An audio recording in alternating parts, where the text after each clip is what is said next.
আসসালামু আলাইকুম প্রিয় দর্শক। মেরাজের রাতে মহানবী সাল্লাল্লাহু আলাইহি ওয়াসাল্লাম এর সঙ্গে যা ঘটেছিল, বিশ্বনবী হজরত মুহাম্মদ সাল্লাল্লাহু আলাইহি ওয়াসাল্লাম এর জীবনে যে সকল অলৌকিক ঘটনা ঘটেছিল, তার মধ্যে মেরাজের ঘটনা অন্যতম। মহানবী সাল্লাল্লাহু আলাইহি ওয়াসাল্লাম সাহাবীদের কাছে এভাবে বর্ণনা করেন, একদা রাত্রিবেলা আমি হজরত উম্মে হানি রাদিয়াল্লাহু তাআলা আনহার ঘরে নিভৃতে বিশ্রাম নিচ্ছিলেন। আমি তখন তন্দ্রাচ্ছন্ন অবস্থায় ছিলেন। এমন সময় হঠাৎ এক আগন্তুক ব্যক্তি ঘরের ছাদ ফাঁক করে আমার কাছে এলেন। সাথে ছিলেন আরও অনেক ফেরেশতা, আর তিনি ছিলেন জিবরাইল আলাইহিসসালাম। তারপর তিনি আমার বুকের উপর থেকে তলপেট পর্যন্ত চিরে আমার দিলটাকে বের করে ফেললেন। আমার দিলটাকে পবিত্র জমজম পানি দ্বারা ধুয়ে আমার বক্ষটা ঠিকঠাক করে দেওয়া হলো। এরপর বোরাক নামের স্বর্গীয় বাহন চেপে ঊর্ধ্বাকাশে গমন করেন।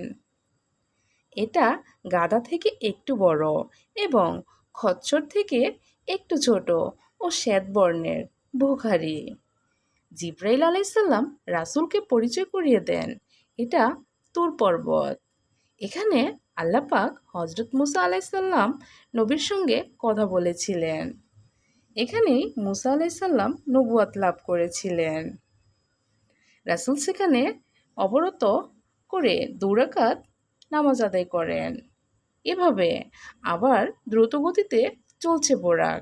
ক্রমেই ঈসা আলাইসাল্লাম এর জন্মস্থান বাইতুল লাহাম ফিলিস্তিনে উপস্থিত হন। জিবরাইল আলাইসাল্লাম নবীকে পরিচয় করিয়ে দিলেন ঈসা আলাইসাল্লাম এর জন্মস্থান। রাসূল সাল্লাল্লাহু আলাইহি সাল্লাম সেখানে আরও 2 রাকাত নামাজ পড়েন। এভাবে বিভিন্ন পয়গাম্বরদের স্মৃতিবিজড়িত স্থানসমূহ অতিক্রম করে করে বাইতুল মুকাদ্দাসে পৌঁছান। বাইতুল মুকাদ্দাসে পৌঁছে মসজিদে 2 রাকাত নামাজ পড়েন এবং তিনি নামাজের ইমামতি করেন। বাইতুল মুকাদ্দাসে ইমামতির পর জিবরাইল আলাইসাল্লামকে নিয়ে বোরাকের মাধ্যমে ঊর্ধ্বাকাশে যাত্রা শুরু হয়। মুহূর্তের মধ্যেই প্রথম আসমানের প্রবেশদ্বারে এসে উপস্থিত হন তারা। প্রথম আসমানে নিয়ে এসে জিবরাইল আলাইসাল্লাম দরজা খুলে দিতে বললেন। তখন জিজ্ঞাসা করা হলো, কে আপনি? তিনি বললেন, আমি জিবরাইল আলাইসাল্লাম। আবার জিজ্ঞাসা করা হলো, আপনার সঙ্গে কে? তিনি বললেন, মুহাম্মদ সাল্লাল্লাহু আলাইহি ওয়াসাল্লাম। আবার জিজ্ঞাসা করা হলো, তাকে কি ডেকে পাঠানো হয়েছে? তিনি বললেন, হ্যাঁ।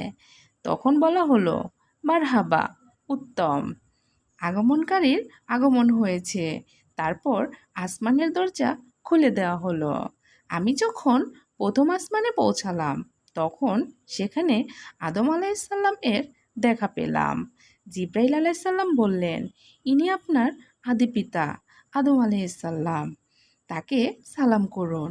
আমি তাকে সালাম করলাম। তিনি সালামের জবাব দিলেন এবং বললেন, নেককার পুত্র ও নেককার নবীর প্রতি খুশ আমদেদ।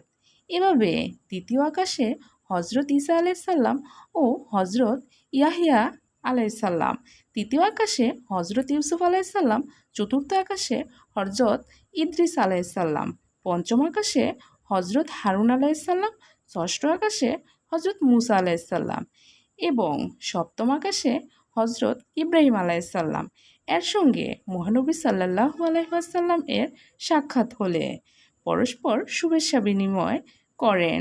এভাবে 7 আসমানে অবস্থানকারী নবীদের সঙ্গে সাক্ষাৎ করে সালাম বিনিময় করেন। এ সফরে বিশ্বনবী সাল্লাল্লাহু আলাইহি ওয়াসাল্লাম আরও অনেক কিছু নিজ চোখে দেখেছেন। এমন এক দল লোকের পাশ দিয়ে নবীজি ভ্রমণ করেছেন, যাদের নখ ছিল তামার। এই নখ দ্বারা তারা স্বীয় মুখম ও বক্ষ আঁচড়াচ্ছিল। এদের সম্পর্কে জিজ্ঞাসা করা হলে জিবরাইল আলাইসাল্লাম নবীজিকে জানালেন, এরা সেই লোক যারা দুনিয়াতে মানুষের গোশত ভক্ষণ করত, অর্থাৎ একে অপরের গীবত মানহানি করত। মুসনাদে আহমদ। নবীজি জান্নাতে প্রবেশ করে একপাশে একটি হালকা আওয়াজ শুনতে পেলেন। তিনি জিজ্ঞাসা করলেন, এটা কিসের আওয়াজ? জিব্রাইল আলাইসাল্লাম বললেন, মুয়াজ্জিন বেলালের কণ্ঠ। মিরাজ থেকে ফিরে নবীজি সাহাবায়ে কেরামের উদ্দেশ্যে বললেন, বেলাল সাফল্য অর্জন করেছে। মুসনাদে আহমদ। সপ্তম আকাশের পর রাসূল সাল্লাল্লাহু আলাইহি ওয়াসাল্লাম সিদরাতুল মুনতাস পর্যন্ত পৌঁছেন। তখন রাসূলে একরাম সাল্লাল্লাহু আলাইহি ওয়াসাল্লাম এমন উঠতে গমন করেন, এমনকি লাউহে মাহফুজের কলম চালানোর আওয়াজ শুনতে পান। তখন জিব্রাইল আলাইসাল্লাম বলেন, আমার যাত্রাপথ এখানেই শেষ। এরপর আপনার সঙ্গ দেওয়ার সাধ্য আর আমার নেই। বাহনটি আর সামনের দিকে যেতে পারবে না। যদি এক পা অগ্রসর হয়, তবে মহান আল্লাহর নূরের তাজাল্লিতে তার সব পালক পুড়ে যাবে। এখান থেকে রাসূলুল্লাহ সাল্লাল্লাহু আলাইহি ওয়াসাল্লামকে একাই সামনের দিকে অগ্রসর হতে অনুরোধ জানালেন। সেখান থেকে হযরত মুহাম্মদ সাল্লাল্লাহু আলাইহি ওয়াসাল্লাম একাই রফরফ নামক এক যানবাহনের মাধ্যমে মহান আল্লাহর আরশে উপস্থিত হলেন। উল্লেখ যে রফরফ নামক যানবাহনটি বোরাকের চেয়ে অধিক দ্রুতগামী। দ্রুতবেগে ৭০,০০০ নূরের পর্দা পেরিয়ে আল্লাহর দরবারে হাজির হলেন। অতঃপর রাসূল সাল্লাল্লাহু আলাইহি ওয়াসাল্লাম আল্লাহর এত কাছে চলে যান যে আল্লাহ পাক তার বন্ধুকে নিবিড় সান্নিধ্য দান করেন এবং এখানেই আল্লাহর দেখা লাভ করেন। একটি পর্দার আড়াল টেনে আল্লাহ তার আত্মরূপ দর্শন করান তার হাবিব মুহাম্মদ মুস্তাফা সাল্লাল্লাহু আলাইহি ওয়াসাল্লামকে। তিনি একমাত্র মহামানব যিনি এ সফরের মাধ্যমে আল্লাহর একান্ত সান্নিধ্যে যান। সেখানেই রাসূল সাল্লাল্লাহু আলাইহি ওয়াসাল্লাম মহান রাব্বুল আলামিনের সঙ্গে একান্ত আলাপের সৌভাগ্য লাভ করেন। মেরাজ শেষ করে ফিরে যাওয়ার সময় আবার দেখা হয় মুসা আলাইহিস সালাম এর সাথে। মুসা আলাইহিস সালাম জিজ্ঞাসা করলেন, আল্লাহ তাআলা আপনাকে কী আদেশ করেছেন? আমাকে দৈনিক ৫০ ওয়াক্ত নামাজের আদেশ দেওয়া হয়েছে। তিনি বললেন, আপনার উম্মত দৈনিক ৫০ ওয়াক্ত নামাজ আদায় করতে সমর্থ হবে না। আল্লাহর কসম, আমি আপনার আগে লোকদের পরীক্ষা করেছি এবং বনী ইসরাইলদের হেদায়েতের জন্য কঠোর শ্রম দিয়েছি। তাই আপনি আপনার প্রতিপালকের কাছে ফিরে যান এবং আপনার উম্মতের জন্য বোঝা হালকা করার জন্য আরজ করুন। আমি ফিরে গেলাম, ফলে আমার উপর হতে ১০ ওয়াক্ত নামাজ কমানো হলো। আমি আবার মুসা আলাইহিস সালামের কাছে ফিরে এলাম। তিনি আবার আগের মতোই বললেন। এভাবে করতে করতে মহানবী সাল্লাল্লাহু আলাইহি ওয়াসাল্লাম ৫ ওয়াক্ত নামাজে নিয়ে এসে কিন্তু তাতেও মুসা আলাইহিস সালাম বলেন, আপনার উম্মত দৈনিক ৫ বার নামাজ আদায় করতেও সমর্থ হবে না। রাসূলুল্লাহ সাল্লাল্লাহু আলাইহি ওয়াসাল্লাম বললেন, আমি আমার রবের কাছে অনেকবার গিয়েছি, এখন আবার যেতে লজ্জাবোধ করছি। মুসলিম হাদিস নাম্বার ১৬২। অবশেষে মেরাজ শেষ করে চলে এলেন পৃথিবীতে।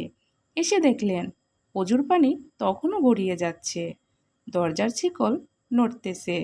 পৃথিবীর সময় ও কার্যক্রম সব কিছু বন্ধ করে দিয়েছিলেন মহান আল্লাহ তাআলা রাব্বুল আলামিন। তার কারণে এই অবস্থা হয়েছে।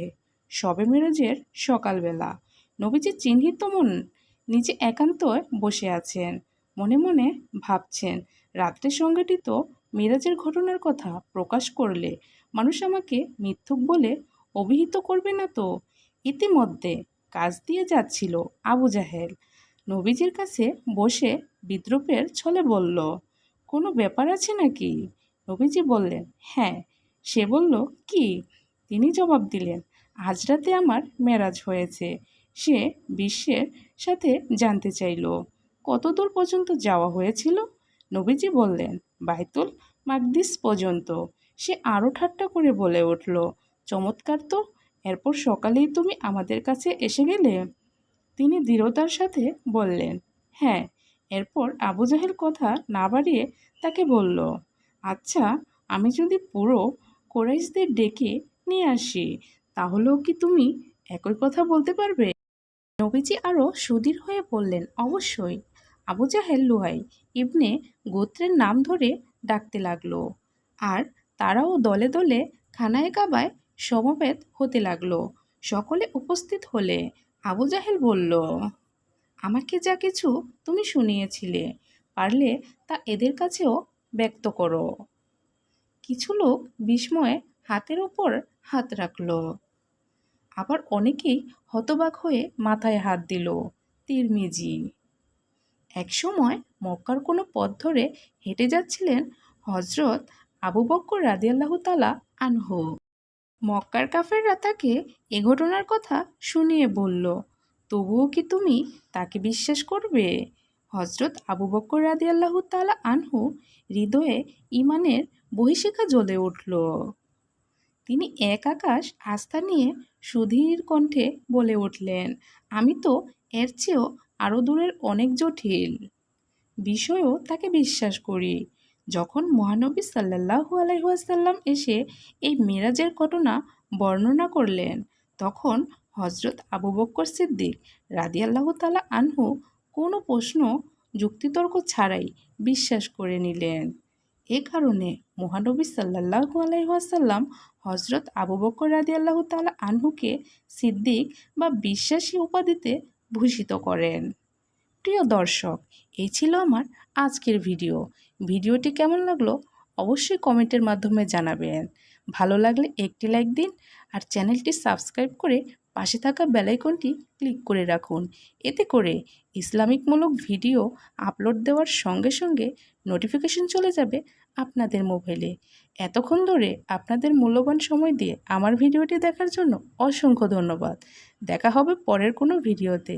এতক্ষণ সবাই ভালো থাকুন। আমি বিদায় নিচ্ছি। আল্লাহ হাফিজ।